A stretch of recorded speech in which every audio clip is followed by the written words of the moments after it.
Welcome to Alaska's Native Voice. From the Carlson Center in Fairbanks, I'm Antonia Gonzales. Mining, logging, natural gas development, and drilling for oil.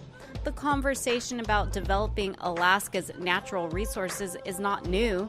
The state is well known for its wealth of resources, but the debate over how to develop those resources in a state where climate change is wreaking havoc on infrastructure and a traditional way of life is heating up. Some people see development as a way to create more employment opportunities and stronger state and local economies.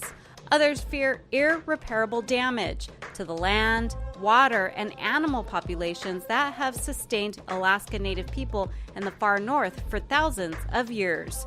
Join us as we talk with people on all sides right after the news.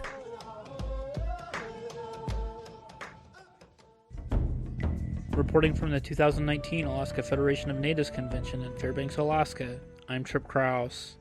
At the annual convention, Governor Mike Dunleavy announced he's proposing legislation that recognizes tribal authority over education in their communities. KYUK's Christy Schellenberger learns about what the Tribal Compact means for the state.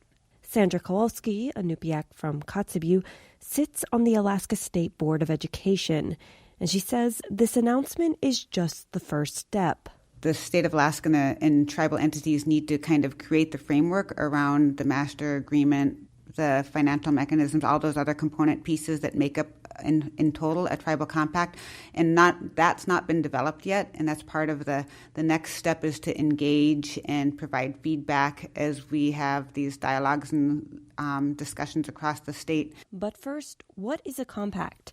It's a formal agreement between governments that defines what role each one plays to provide services.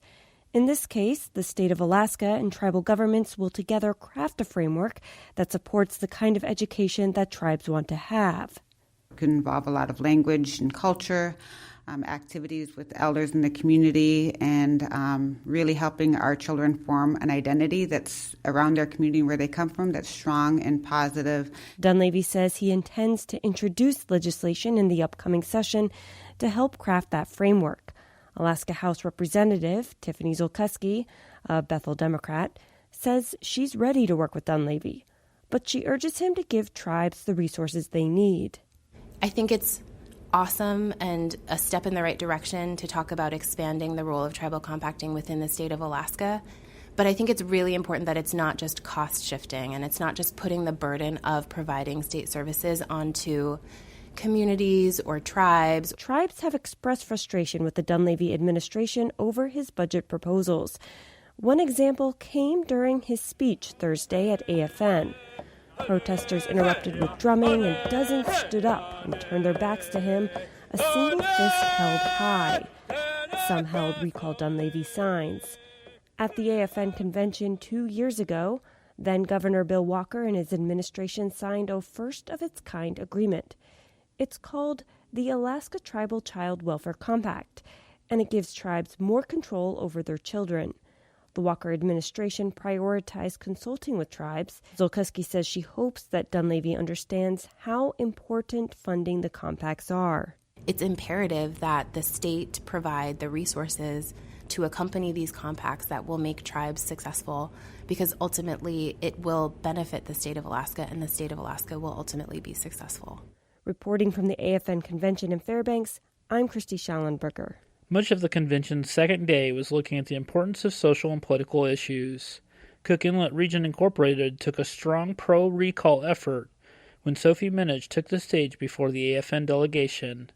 The CIRI president and CEO said the corporation watched the early days of Dunleavy's administration with hopeful optimism, but that optimism soured during the budget process when the Alaska governor vetoed state funding for several programs. CIRI decided that the damage that this governor's illegal actions would inflict on our state and on our people, on our businesses, was too much to bear, and it was our responsibility. It was our duty to take a stand, to oppose his actions, and to support his removal from office. The U.S. Census Bureau director gave a brief overview of the 2020 U.S. Census, which gets its start in Toksook Bay in January. Stephen Dillingham met with some reporters after the address to talk about some key questions Alaska residents have about the census count. But our people are trained really to ask the correct questions and to collect the data and make sure that everyone is counted. Special thanks to KYUK's Christy Schellenberger and Greg Kim, freelance reporter Emily Schwing, and Wesley Early from KOTZ. In Fairbanks, I'm Trip Krause. The AFN newscast produced by KNBA and Kowanak Broadcast Corporation. Funding by Arctic Slope Regional Corporation, Rasmussen Foundation, ConocoPhillips, the Siri Foundation, Exxon Mobil Alaska, South Central Foundation, Manilik Association, Chalista Corporation, the Centers for Medicare and Medicaid Services, Cook Inlet Lending Center, and Foundation Health Partners. This is a production of KNBA, Kowanak Broadcast Corporation, and Native Voice One, the Native American radio service. Welcome to Alaska's Native Voice from the Carlson Center in Fairbanks. I'm Antonia Gonzales. Development and protecting the environment. It's an issue discussed every year at the Alaska Federation of Natives annual convention. Delegates Saturday will consider about a half dozen resolutions on land, energy, and natural resources. Conversations often revolve around creating jobs, moving toward energy independence, and boosting economies, while others vow to fight projects which they say threaten the land, animals, and their way of life. And joining me today is Esau Sanuk, Peter Yvonne, and PJ Simon. Welcome to Alaska's Native Voice. Good morning. Good morning. Good morning. I'll just please introduce yourself. Yes, my name is PJ Simon. I'm from Alakakit, tribal member. So I'm a plumber and hunting guide. And also, I'm involved in Doi Unlimited as a board of director. All right. Thank you for being here. And Peter? My name is Peter Yvonne. I am the executive director for Aleut Native Council. That's the tribal entity in Bethel, Alaska. I'm originally from Akachuk, Alaska, which is a village about 20 miles upriver, and I'm a tribe member of that entity. So. And Esau? Hi. Good morning. My name is Esau Sunak. I'm from Shishmaref, Alaska, and I go to school at University of Alaska Fairbanks, studying Alaska Native Studies, focus in law, government, and politics. I'm a water protector, earth guardian, and tribal member. Well, thank you all for being here today. And PJ, let's start with you. Tell me a little bit about some of the projects and some of your thoughts on development. Well, I think development is good in a lot of ways, but it's also bad in some different ways. Resource extraction. Extraction is, well, let's start with economy. Definition of economy is taking a natural resources and turning it into a manufactured good. That's the definition of economy. But also, like everybody's enjoying their coffee this morning, that's a liquid solid extraction. They're extracting the caffeine from the coffee bean. So that's many types of extractions. It's just, well, how do we do extraction? To us it's good because my dad grew up working up in the Arctic Slope, had a second grade education. He started at the Hog River Gold Mine. My grandfather worked there. My dad worked there. And then he moved up to the Arctic Slope and created a good living for us. Besides trapping, renewable resources, that's another level of resource extraction, I suppose. But it's been good, and I understand there's a lot happening. Climate change, the world's changing, human population growth, you name it. How do we address that as Alaska Native people? For my people, 70, 80 years ago, we didn't have a bar of soap.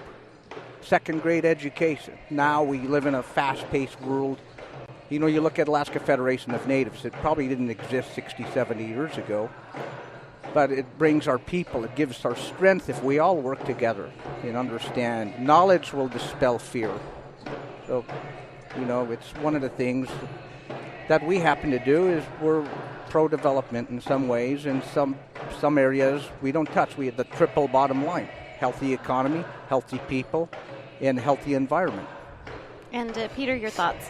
Well, I would definitely agree with many of Esau's points. Our region obviously has the prospect of having that Donlin gold mine, and I believe the process was started from the Jalista conversation I've had was 1995. And I can definitely see both sides of the coin, but for our tribe and for our region, there has been a major shift in the perspective of actually opposing any kind of further development of the mine. And I can understand the economy portion. Obviously, that's highly important. We do live in the most economically disadvantaged region in the whole country, as well as the highest cost of living in the whole country. And so we do need to take that into consideration. But then when you think about the 5 years of construction, I believe, and the 27 years of operation, that is a blip when you consider that that word perpetuity, and us having to take care of that for the rest of my children, my grandchildren, all the above.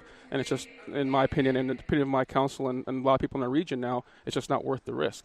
But obviously, the other question that comes up is, what are you going to do to replace that, or where's that revenue going to come from? And it has to be a multifaceted approach. You have to look at renewable energy, renewable resources, basically hydro, the wind, solar. Obviously, those are all options, and they've been working in other areas. Igag's a great example of hydro. We have one of our villages in our region who does windmills, and they've really lowered the cost of living for their people doing those type of projects. And I think that basically looking at it in that approach, with that kind of approach, is going to be what's going to be needed. Because back in those days, in 1990s, there were limited options. I can understand that, but now with the advancement of, as they say, mining, there's an advancement of other areas as well that we can take advantage of. As Esau said, it's a fast-paced world now, and the younger generation kind of needs to come up and take advantage of those kind of things. So. And this is PJ. Oh, I'm sorry, PJ. This is Esau. I apologize. Yeah, no, that's okay. That's okay. I mess up people's names too. So. Okay. And Esau, as being a water protector and also a student and going to school and learning and getting that education, what are your thoughts on balancing? Growing up hunting and fishing and gathering and living off the land and the sea, hunting for our seals and for our walrus and for our caribou and our moose on the mainland, having that spiritual connection with the spirits and the animals and the land around you, and going to academia, was a huge transition for me. I had to switch one brain off to turn on another. I'm living in two worlds, that, I'd rather, to be honest, go out hunting and fishing right now than be at AFN, where we're supposed to, we talk about climate change, we talk about protecting our protecting the sacred, defending the sacred, doing all these things in the movement, but we shouldn't be talking about it. We shouldn't even be fighting for it, because, we should already have those rights. We should already be able to live in a healthy, strong community where we're coming from, as Indigenous people on Turtle Island. We have the right to our hunting and fishing, but also our animals that we used to communicate with, in Inupiaq. We used to be able to talk to them in Inupiaq, and now with Western settlers coming in over the time span of a few centuries, we lost that connection. So how can we bring that back? How can we also work with people that don't tend to agree with our movement, but also, having that mindset where, we should replace this one resource with another. So, it's a multifaceted situation. It's a lot of underlying problems and solutions to come up with for the next few decades here in the state of Alaska. And PJ, do Alaska Native people have the responsibility to help elevate more responsible development, and how do you see that, if so? Well, as Alaska Native people, first of all, I want our people to be healthy, strong, and like I said earlier, 50, 60, 70 years ago, life was tough. And like my father, he had a second grade education. He went on to retire from the 302 Operators Union, provided a good level, a comfortable life for me, my brother, and my sister, to give us a chance for a solid education and opportunity. So with that, I think keeping Alaska Native people healthy. And you go into a restaurant, you have a menu, and you look at AFN here. You got beautiful Alaska Native people dancing and showcasing their culture. But when you go in a restaurant, you open a menu, there's a lot of different. That's Alaska Native people right there. You know, we're all different, but we're all working together here at AFN. That's the big takeaway I get. It's, you know, like the Earth Protectors, defend the sacred. You know, well, look at Doyon drilling. For example, let's just say a drill rig in the Arctic Slope, the ERD rig, the Rig 26, the largest land rig in North America. We can drill 7.2 miles in each direction. We can go 6.6 miles down. So that's miles and miles less of disturbing drilling for oil in the North Slope. So that's how we're working, cutting-edge technology, you know, triple bottom line. As a board, as a people, we look to save our environment, but yet find the ways we can help our Alaska Native people. And Peter, as leaders, how can leaders talk about and get that conversation about responsible development? Well, obviously getting the word out is the biggest, the largest step, is getting the information. In our region, obviously, Donlin has been contributing in many different areas financially to different villages while they're basically supplying information. But now, basically, with more people on board, groups like Salmon State and those kind of groups that have worked in other areas of the state and have been successful have come on board and are basically helping us show the way of how we can get the information out. Obviously, Facebook and social media has been a huge step forward, and we have used those platforms to get the word out, but also speaking to the tribal leaders in each village directly, and being able to share information and share basically the other options that are out there that are possibilities. And so when you talk about responsible development, I believe that, you know, it can't be a one-step approach. And like I said earlier, previously I totally understand their way of thinking back when it initially was on the table. But along with that now, you know, almost in 2020, we have so many more options, so many more examples of things that have worked in other areas of the state and the country that I think we can't just throw our hands up and say this is our only option. Low-hanging fruit. We need to basically look at things. And it's not going to be easy, obviously, just like the long process it was for to get this mine to where it is now. But it's fully appropriate, and I think it is our job to take those steps and look at those opportunities because my kids and my grandkids are going to be relying on what decisions we make today is what they're going to have to live with in the future. And that river and that land within our Waikiki region is what we're here to protect. And Esau, is there an area that you say for yourself or for the movement you're talking about that's 100% off limits?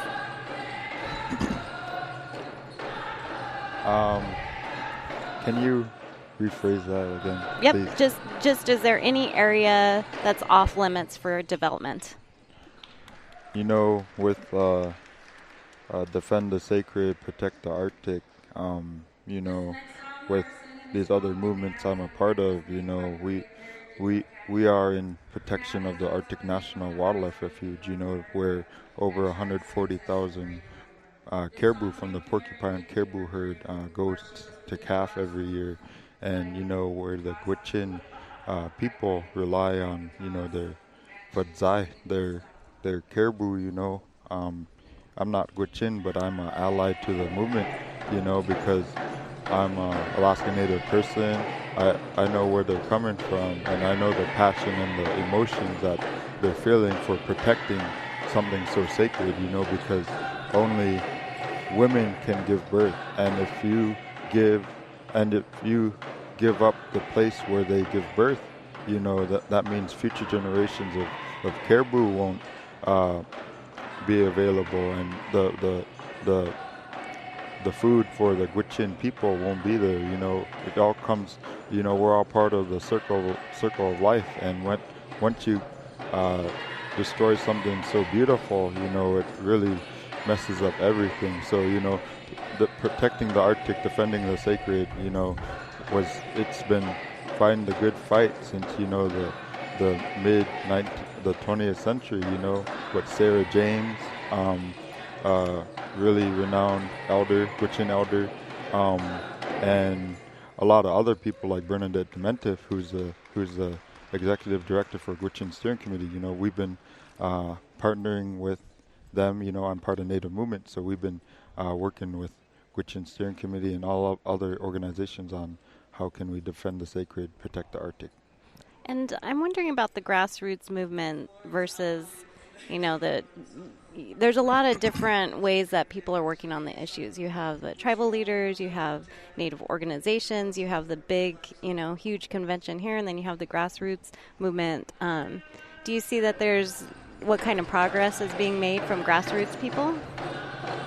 I truly think that the actual work that gets done in our communities is from the community. We don't travel to places like the Arctic Circle Assembly, United Nations Forum on the Environment. We don't travel to conferences or parties because, it's good to have voices at the table, but how can we just remove the damn table? How can we just have everyone involved? How can we all just be inclusive already instead of asking for a seat? As we are tribal nations, 100% sovereign nations here in Alaska.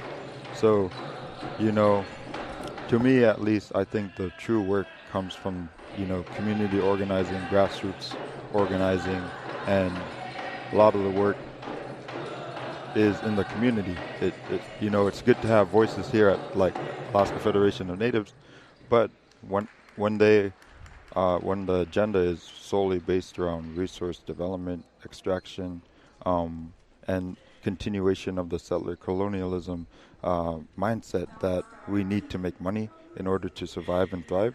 But how can we change surviving to thriving without coming to Alaska Federation of Natives? How can we do all this work but in a better way, in a safer environmental way that protects our caribou, our moose, our seals, our walrus, and Mother Earth and Turtle Island?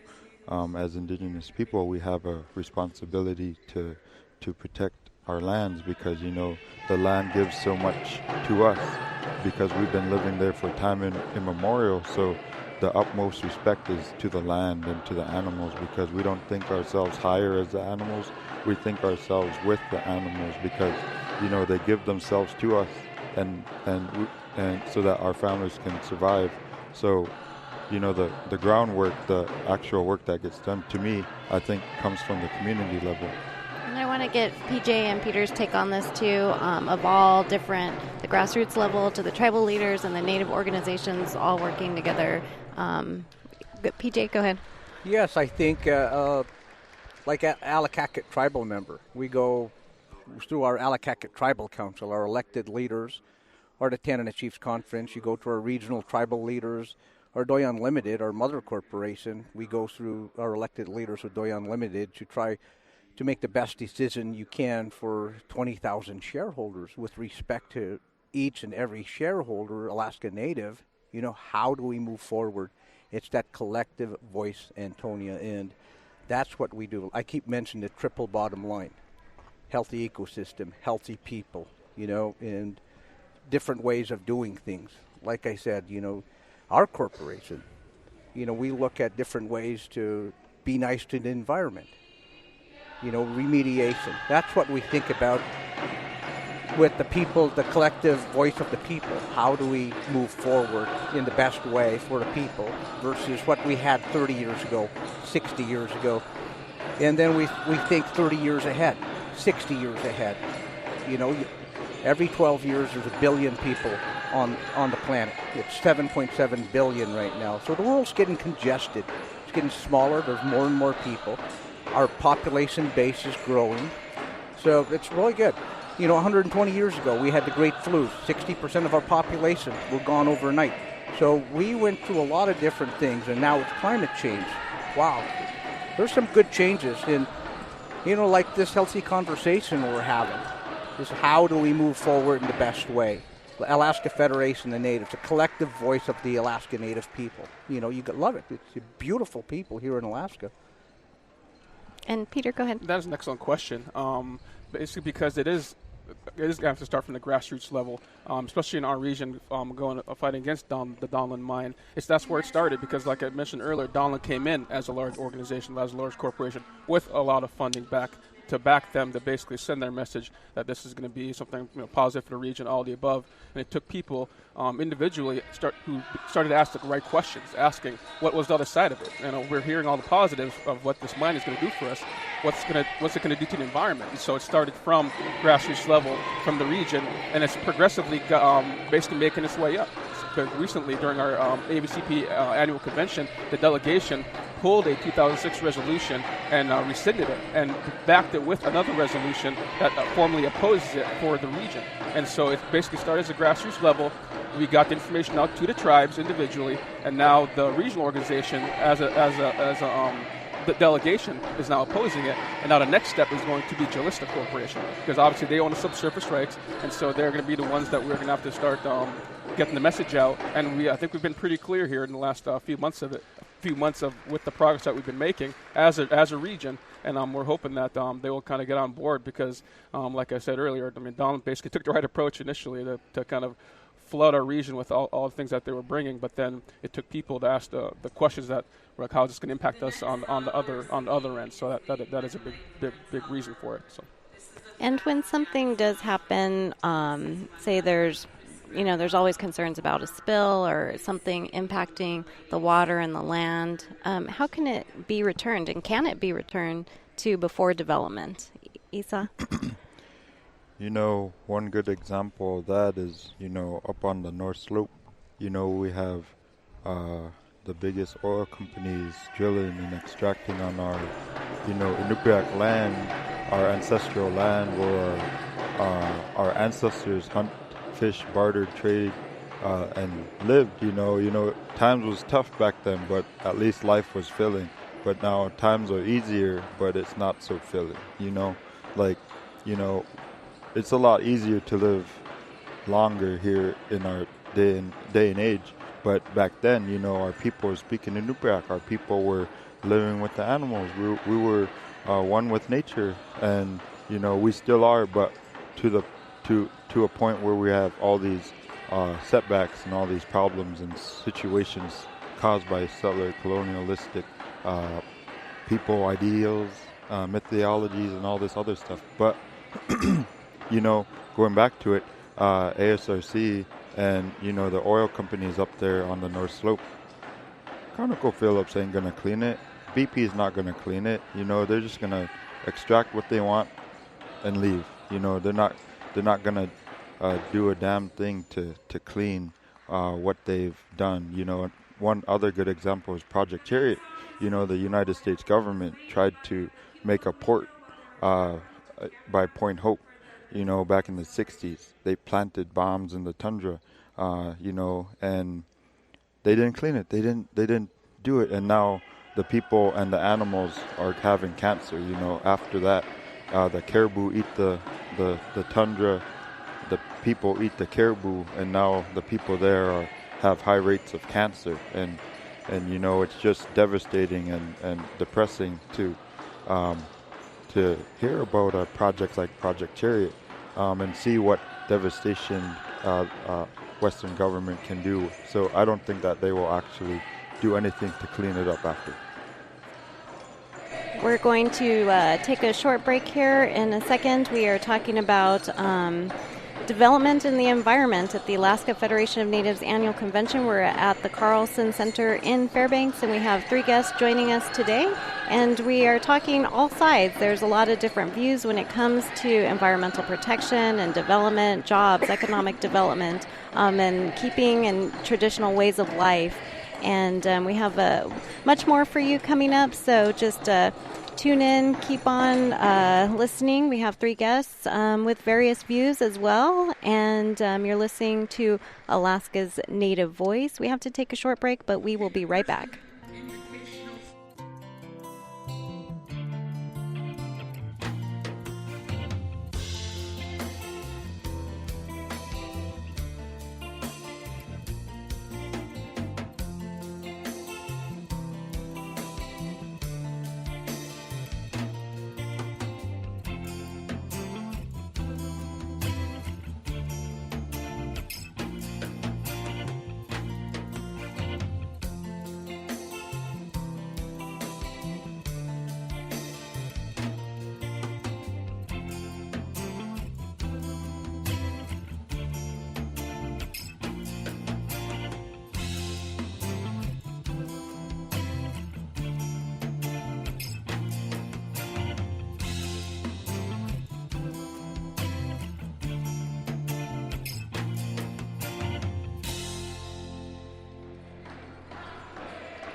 Welcome to Alaska's Native Voice from the Carlson Center in Fairbanks. I'm Antonia Gonzales, and today we are talking about development and the environment and just the different discussions that take place here at the Alaska Federation of Natives when it comes to both development and environmental protection. And there's different conversations involving jobs and moving toward energy independence, boosting economies, and others fighting to protect the land and animals and their way of life. And I have three guests joining me here today. I have Esau Sanuk. Thank you for being here. Thank you for having me. Peter Vaughn. Thank you. And PJ Simon. Yes, and thank you for having me. Yes, thank you all for being here. And right before we took a break, we were talking a little bit about, consultation and everybody trying to work together on both development and environmental protection. And PJ, go ahead. Yes, we're talking about spill contamination. And there's so much engineering that goes into resource extraction nowadays here in Alaska. Let's take the Trans-Alaska Pipeline that's been in service since, 1977? It crosses 534 tributaries, and with good engineering and good environmental protection fail-safes, there hasn't been a spill on all the 534 tributaries. So Alaska, we get 85% of our monetary funds from the oil industry. So it'll be good to divest, look into something else. Alaska is a young state. So on the go forward, take direction from tribal members, from our shareholders, from the collective minds of Alaska Federation of Natives. And we got to have fail-safes. We've got to have that balance, that healthy balance. I totally believe in that. And Peter, any thoughts on if there is a spill or contamination on the land? Oh, I know that all these projects have a reclamation plan, and like I said earlier, that word perpetuity is always what kind of gets us. Obviously, as PJ mentioned, a lot of advances in mining and all the above, but just with climate change and with more natural disasters, earthquakes are happening much more prevalent in our area. I think there was one recently a few days ago, and so there's too many questions that still have not been answered for this new changing world, because we do live in a different world. Alaska is at the front line of climate change. Many villages are dealing with it on different levels: erosion, permafrost melting, all the above, and there's just not enough. There's too many questions and not enough answers for those type of events that we're going to have to face that we have not faced yet before. I understand that advancements in mining and different things have come down the road, which I'm sure that have made it safer, but safer is not good enough. And basically, unless you give me a 100% guarantee, which I know they can't, then even then it's going to have an impact. How can it not? 2 miles wide, 1 mile deep. That's going to have an impact. And no matter what kind of reclamation project you have, it's just not going to be good enough. And I want to talk a little bit about young people in this conversation, and young people on all sides of the conversation as well. Our producer, Emily Schwing, went out to a rally that was held outside of the Carlson Center yesterday, where some young people who were at the Elders and Youth Conference put a resolution forward. Now, therefore, be it resolved by the participants of the 2019 First Alaskan Institute Elders and Youth Conference that we reinstate a climate action leadership task force within Elders and Youth and the Alaska Federation of Natives to advance Indigenous voices and advocate for strong climate policies that will ensure the survival of our future generations. And now therefore be it finally resolved that this resolution, once accepted by the participants, be transmitted to the Alaska Federation of Natives for approval to declare a state of emergency on climate change.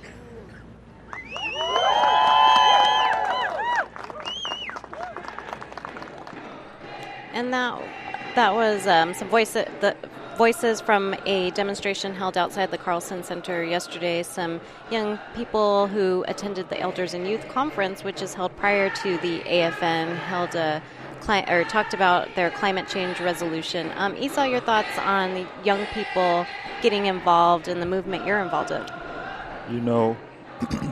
Knowing the two people who helped wrote the resolution, just seeing the power, the strength that our Indigenous sisters have, I think that once we give and uplift and defend and protect our Indigenous sisters, I was raised by 5 mothers, 5 beautiful Nupiaq strong mothers, and once we help our sisters out, that's when really true change will happen, because I know how strong, how resilient, how kind, how loving our sisters are in this movement, because that's where all the work happens. That's where all the power and the strength comes from, is our indigenous sisters. And I see it growing up for 18 years living in Shishmaref. We talked about climate change and relocation and erosion and all this, but that's the work I'm doing. But also uplifting and supporting our indigenous sisters is what I would really love to work with, because our sisters does all the work. That's where the real work comes from, is our indigenous sisters. So having young people in this movement is a great feeling, because as young people, we are the future leaders. We are the leaders of today that will take up these positions, what these old white men are having, in these positions, not just on a political governmental level, but also, school boards, assemblies, all these different forms of leadership, and also in our communities, So as young people, I think that, and as a young person, I think that seeing these other young people in the movement is really empowering and really uplifting and inspiring to me. And you had talked about women and mentioned women. Our producer, Emily Schwing, talked with Bob Sam, who's from the Sitka tribe of Alaska, and he had mentioned a little bit about the issue between missing and murdered Indigenous people and development. Tribal leaders need to step up, and men need to step up and support the women. We just lost too many of them. So you're here for the murdered and missing Indigenous women in your community? And defending the sacred. Defending the sacred, yeah. Do you think that those two issues, environment, protecting women, do they go together? Oh, yes. How yes. so? They say Mother Nature and all that. There's reasons behind it. All human beings, they come from their mother's womb. And nature is like our womb. So we need to empower them, okay. And the men need to stand with them. Do you believe that conservation and development can coexist? I believe that it can be done in a way that we can self-sustain ourselves. Alaska's resource rich, and we can handle being on our own. Also, I think human beings have been part of nature from the beginning. It's not a wild place untouched by human beings. We have our footprint here, and we need to learn how to fit into our shoes again. And that was Bob Sam from the Sitka tribe of Alaska, who was taking part in a rally outside of the Carlson Center. Peter, your thoughts on what Bob had to say? Well, many good points, obviously. Just to kind of touch on what Esau said earlier. I mean, obviously, involving the youth movement is critically important, because that's where it starts. I'm 36, I certainly don't consider myself young, but great to see people like Esau and people in our region who are pushing for those things. And to your point, to your question, yeah, I totally agree that basically those two issues coming hand in hand is going to be important.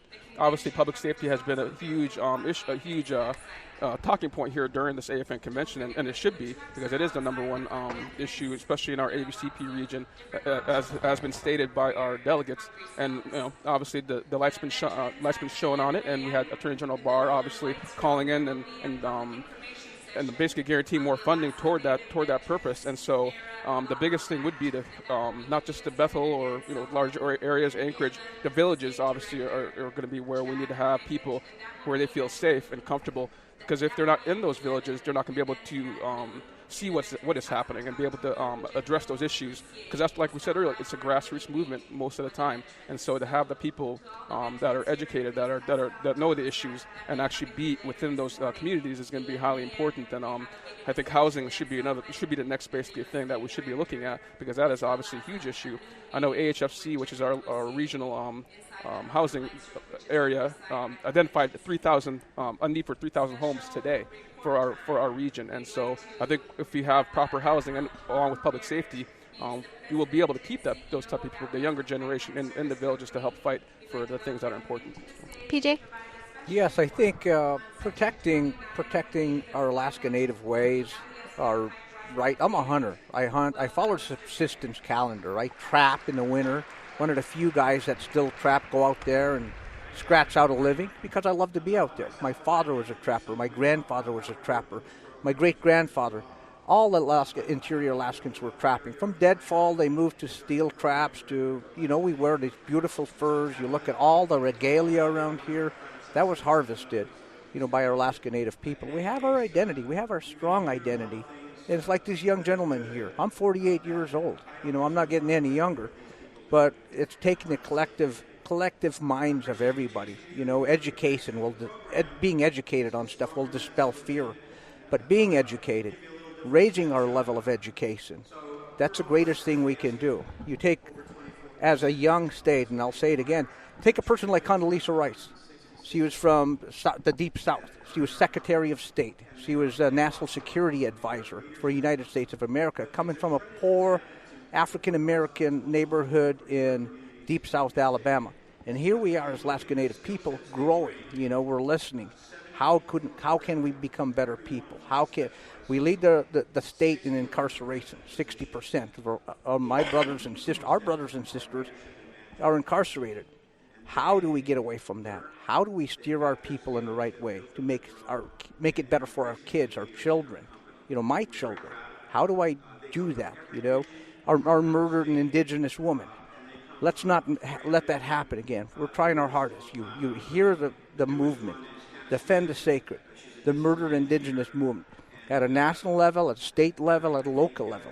It's like Esau was talking about, grassroots. That's how we make a difference. That's how we all work together. And talking a little bit about all working together, consultation is a big part of the way of life among all tribes, not just here in Alaska, but definitely among lower 48 tribes as well. And there are people who come to AFN from city, local, state, and the federal level to consult with tribes and hear the voices.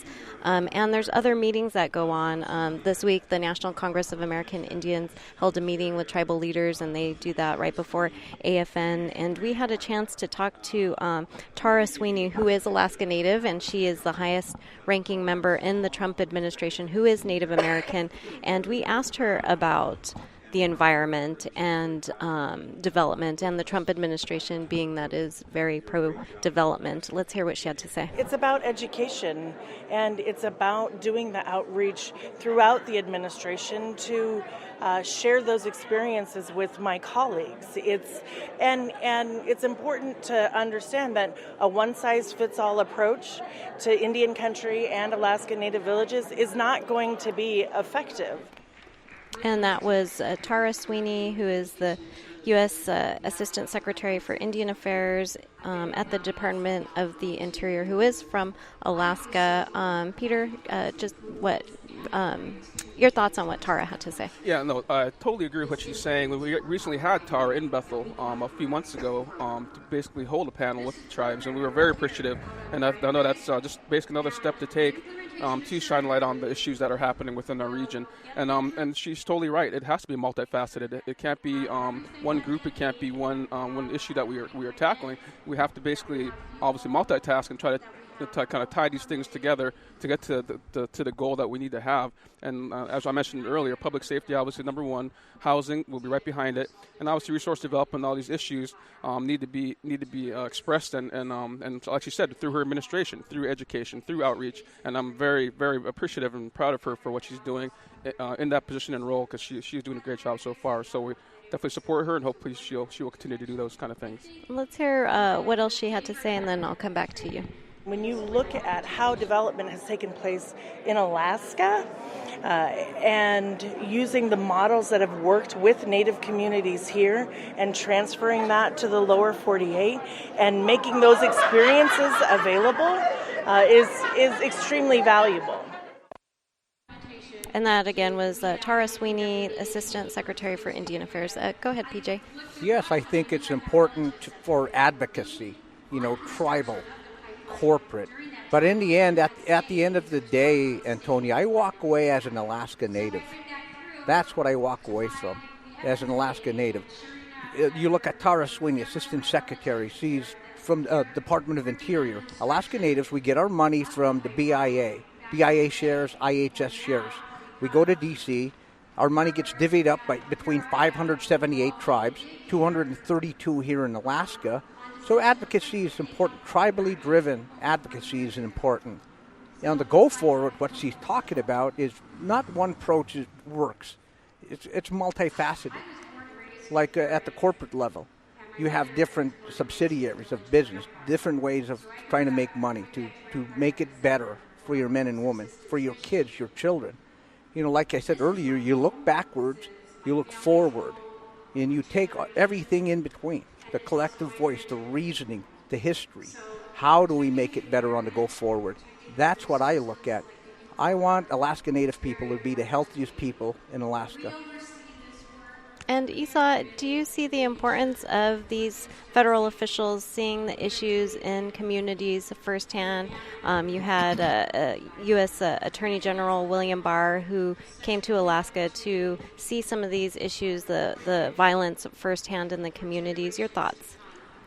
You know, bring it back to the issue of missing and murdered Indigenous women and girls. You know, when our first sister was missing and murdered back in 1492, when Christopher Columbus and Spain and the Papa Bowl and all this, you know, doctrine of Christian discovery was happening, you know, when settler colonialism was starting, you know, when our first sister was missing and murdered, you know, that was one sister too many. You know, our movement and our the way we do things is our elders tell us to do it in a good way.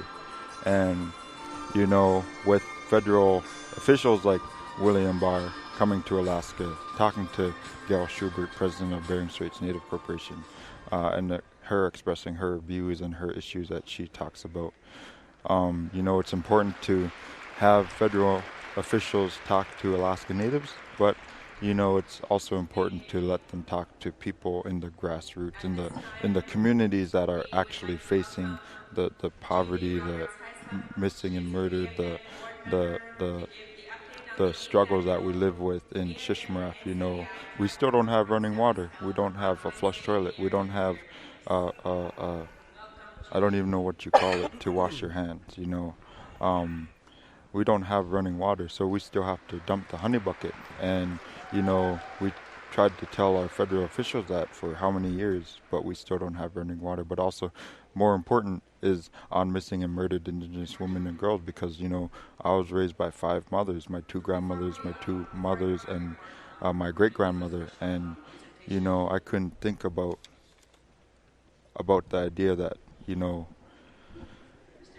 what would I do if they went missing and murdered, you know. So it's very important to talk about these issues, but also in a good way, in a space where it feels good to talk about it, you know, feel where it's safe, protected, and also in a good way. And having federal officials come to Alaska Federations of Native, you know, we had Lisa Murkowski here, we had Governor Dunleavy here. We did the movement, we did the action when he did speak, you know. So it's very important to have the federal, the governmental, the state, the local community officials here at the talks. Do you feel like the grassroots voice is left out of these conversations, or that they're not at the table?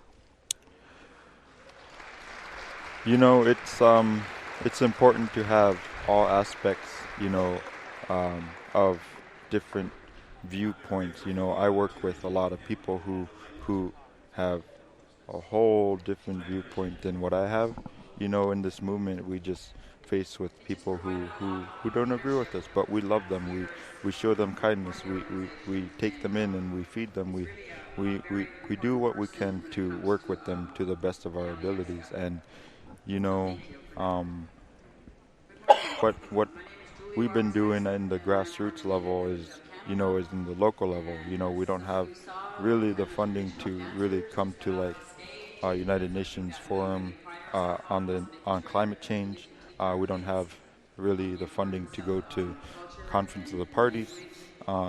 But, with this year, this is the first year that there's a whole indigenous caucus of young people going to conferences of parties, and, having a fellow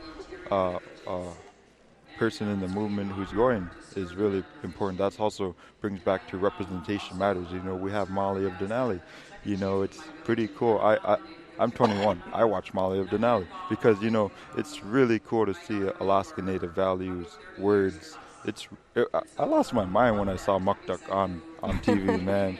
It was pretty cool. So, representation matters, indigenous voices matters from all aspects, and also from the grassroots communities, it also matters. So that's my take on the question. And sometimes I hear from tribal leaders that, that grassroots movements are important, but sometimes like a disruption or in some way that people may not see what's behind the scenes. Like tribal leaders have been working on some issue for a long time, and they're having these discussions and these meetings that maybe people in the public can't see. And we've been talking about like opening up the conversation and just being very clear about consultation and working together on all sides. PJ, just your thoughts on that? I think consultation is important. How do you advocate? How do you make changes? Well, to make changes in policy through your elected leaders. I come from the Alakakit tribe. Each village, each tribe have elected leaders, the tribal-based elected leaders to go forth and push their agenda, their concerns. The tribe comes here to a regional Tanana Chiefs conference. They have a collective voice. They push it up to the AFN level. The same thing with the corporations. They do the exact same thing. And everything is data-driven, Antonia. You look at Alaska Native the population of Alaska Natives, American Indians in the United States. We're less than half of 1% of a population of 340 million people. You have many cultures. Although we're the original people, yet our numbers are so low, our percentage so low. But yet, you look at Alaska Native. Like Etha was saying, we don't have running water. I'm a plumber. Let's make it happen. But also, you look at how money works. The gross state product in 2015 was $56 billion. In 2015, the nonprofits, the for-profits, the village corps, they were $13 billion, 23% of the state economy. What I'd like to see as Alaska Native is an Alaska Native on the State Board of Education, more, Permanent Fund Corporation Board, ADA Board. Let's get involved. Let's take the collective voice. If we're given duties in the state of Alaska, because state-chartered corporations, state-chartered entities, that's what we live in, a democracy, United States of America. We've got 340 million people. We've all got to play by a set of rules. It's done me good, done my family good. I'm proud to be an American. I'm proud to be an Alaska Native. I always tell the young people, there's no better time in Alaska Native history to be Alaska Native than right now. You go backwards 40, 50 years, 20 years. We didn't have a lot of what we have now. Through advocacy, tribally driven, corporations driven, intelligence. Knowledge will dispel fear in a lot of different ways. So we all have this healthy conversation. We walk away looking for the health of the people on the go forward. And Peter, what do you hope for the future? Obviously, just to kind of get more progress. Excuse me. I kind of want to touch on your question earlier about having actual officials in the villages. Mm-hmm. It's about getting boots on the ground. I mean, that's basically when we actually had some progress happen. And was whenever they actually came to the village. Attorney General Barr walked through Napakiak, I believe, went and saw the facilities, Murkowski as well. And then during that last convention, or during that public safety panel that they had, we literally had federal officials speaking and basically had tears in their eyes because they actually were able to see firsthand what was happening. And so, excuse me, and so those are highly important issues. So. And Isa, what do you hope for the future when it comes to development and environmental protection? As a young person being in this movement, doing this work for the past 4 years, in a movement that's been in the works and been doing work for decades now. The young people back then are our elders now. thinking about, as Indigenous people, we think about the next 7 generations. We think about the next 10,000 years, and as a young person, what I think of the future is that, having our young people today being in these positions of the scroll of education, the public health sector, the public safety, not just governmental, but also these very important departments, VPSO, state troopers, education, public health, having all these different factors of safety and also education and local level positions. I think that, as young people, as a young person, I truly think that when true change that we want to see, because we had over 4 million people at the climate strikes all around the world, and that was a movement started with just one person. So, what I think is with the future is that I truly think that when we do work together as a collective movement, but also as a movement of young people, I think that's when we see true change happen in our communities, in our states, and the nations that we live in on Turtle Island. And PJ, final thought as we prepare to wrap up our conversation on this issue today. Yes, I think on the go forward, it's a great thing happening right now. Resource extraction, anti-development, development, pro-development, it doesn't matter to me. On the go forward, like I said, personally, I want healthy Alaska Native people. I want our people to be educated, strong, stand on their own 2 feet, keep the ball rolling, keep each other in check. That's the best thing we can do. And AFN, Alaska Federation of Natives, is a great venue to hear the collective voices from the smallest tribe to the largest tribe, to elders to youth. We look at the kids, we listen to the elders, we look at the children, and go forward. Let's make the best decision for Alaska Natives. And we live in a whole world that's changing. China, Russia, 7.7 billion people on the planet. How do we make the best decisions for our people? Like my area, it's got 20,000 Athabascans. How do we go make the best decisions for the children, for our people? Running water. Water loss diseases is a common malady for our people. Education, become better educated, working together. That's what Alaska Native values are, to me anyway. Well, I want to thank you all for being here today, and we'll hear this conversation continue through Saturday at the Alaska Federation of Natives Annual Convention. I want to thank my guests, Esau Sanuk, Peter Yvonne, and PJ Simon, and also producer Emily Schwing and board operator Lauren Dixon. You've been listening to Alaska's Native Voice. Have a great day. I'm Antonia Gonzales.